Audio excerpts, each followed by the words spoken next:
วัสดีครับพวกกระช่องเออีกแล้วนะครับวันนี้นะครับมาแก้ปัญหาเลยครับภายในบ้านนะที่เจอประจำเลยนะครับนั่นก็คือน้ำแอร์หยดนะครับแก้ยังไงไปดูกันเลยครับจากว่าอาการมีอยู่ว่าแอร์ผมน้ำมันหยด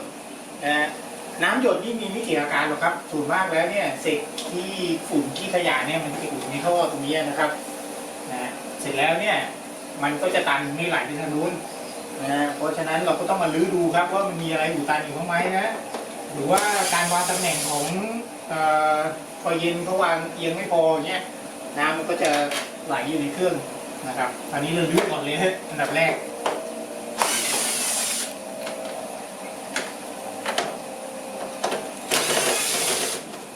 สว่านนี่คุ้มแล้วเธอคนมีติดบ้านนะแต่ว่าไปตรงๆขันกับมือกว่าจะเสร็จครับเหนื่อย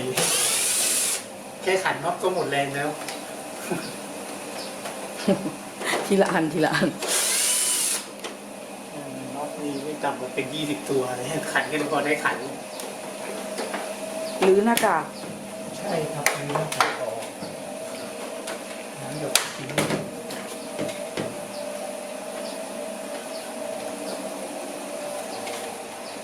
ดูท่อน้ำก่อน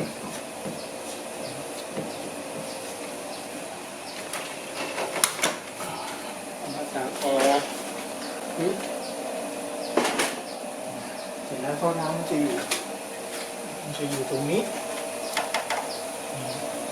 คราวนี้เราก็ต้องมาไล่ดูจากตรงนี้ว่ามันไปตันตรงไหนอีก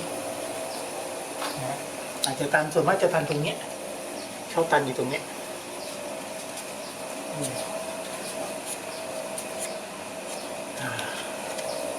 ดียังไงก็คงต้องล้างต้องฉีดน้ำล้างไล่ครับเห็นแล้วไหมครับจำเลยรูนี่นะครับรูระบายน้ำอยู่นี่คราวนี้เราก็ต้องหาทางฉีดน้ำอัดเข้าไปครับแต่ก่อนต้องคุมไปพวกข้างๆนี้ก่อนนั่นรูครับ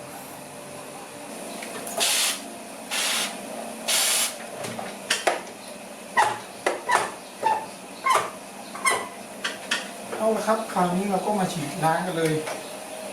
ฉีดใส่เข้าไปในรูนะครับ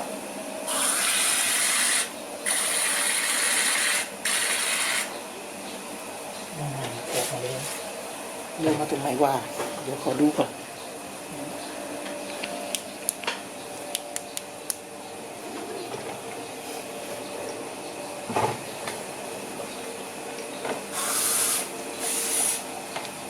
โอ้ยญี่ปุ่นเต็มตาเลย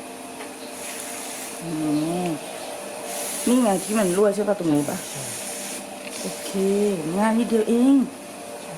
จุดรั่วเลย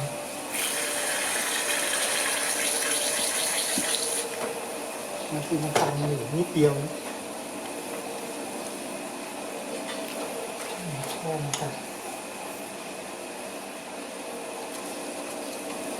พอท่อมันตันน้ำก็จะล้นออกมาตามช่องนี้ก็ต้องหาทางแยงให้ท่อมันทะลุออกไปแย่งเลยอ่ะทะลุงทะลุงก็ไม่ได้เนาะมันต้องอะไรอ่ะบ้าให้ทะลุครับผมใช้วิธีถ้ามีใครมีที่ฉีดน้ำแรงจะง่ายหน่อยนะครับเอาที่ฉีดน้ำแรงแย่เข้าไปแล้วก็ยิงเข้าไปเลยนะครับแต่ผมไม่มีผมก็เลยใช้ตัวนี้เนี่ย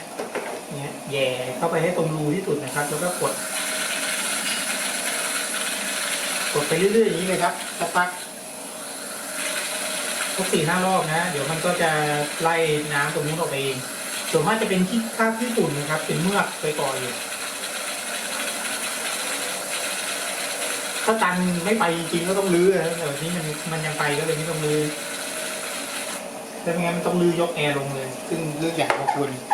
เขาท่อมอยู่ตรงนี้อยู่ใต้นี้เลยเขาซ่อนไว้ตรงนี้จะใช้แบบนี้ก็ได้ครับนี่ออกมาแล้ว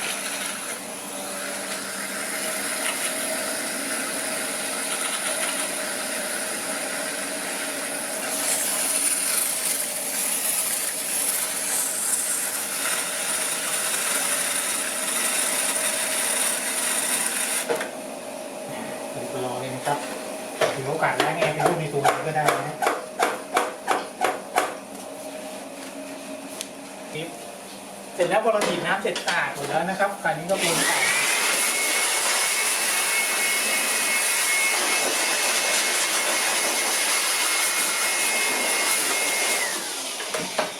โอเค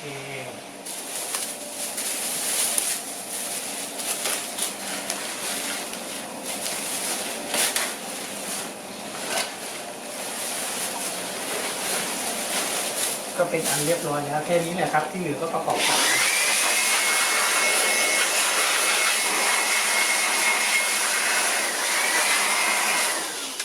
ครับคราวนี้ก็ใส่หน้ากาก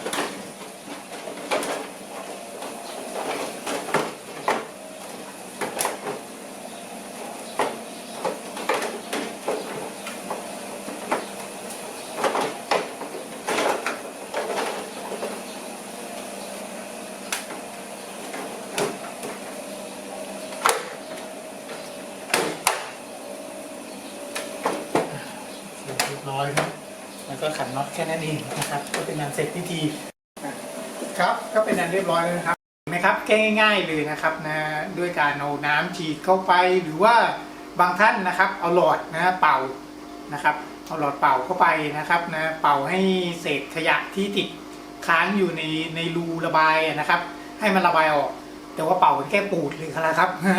นะฮะถ้าว่ากันตามตรงนะครับนะหรือใครมีถังลมนะครับเอาลากสายมาฉีดพ่นได้เลยครับนะเป่าให้ไอเศษขยะเนี่ยคือต้องเล่างี้ก่อนนะครับพอน้ำถูกกับขี้ฝุ่นเนี่ยมันจะเป็นเมือกนะเป็นเมือกเสร็จไปจับอยู่ตามท่อตามอะไรพวกนี้นะครับนะพอน้ำเนี่ยเวลาที่หยดจากแอร์เนี่ยมันไหลไม่แรงนะมันจะไหลเอื่อยๆเลยนะครับเป็นหยดนะฮะพอเสร็จแล้วที่ตะกอนพวกนี้มันก็จะไปจับนะไปจับตัวเป็นก้อนนะครับนะฮะก็ทำให้อุดตันนานๆมันก็อุดตันครับพออุดตันเสร็จปั๊บน้ำไม่ระบายออกมันก็รั่วกลับเข้ามาในบ้านนะวิธีการก็คือเอาแต่ถ้าปล่อยทิ้งไว้นานๆนะครับนะอาจจะเกิดไอโครงที่เป็นโลหะนะพวกโครงโลหะพวกโครงพัดลมโครงอะไรพวกนี้มันก็จะผุได้นะครับผุเสร็จแล้วพังทำให้เราต้องเสียตังค์เยอะเลยนะครับนะถ้ามันระบายดีมันก็จะไม่มีน้ำออกมานะครับขอบคุณมากครับสำหรับการรับชมคลิปนี้นะครับถ้าไงฝากกด Subscribe ด้วยนะครับขอบคุณครับ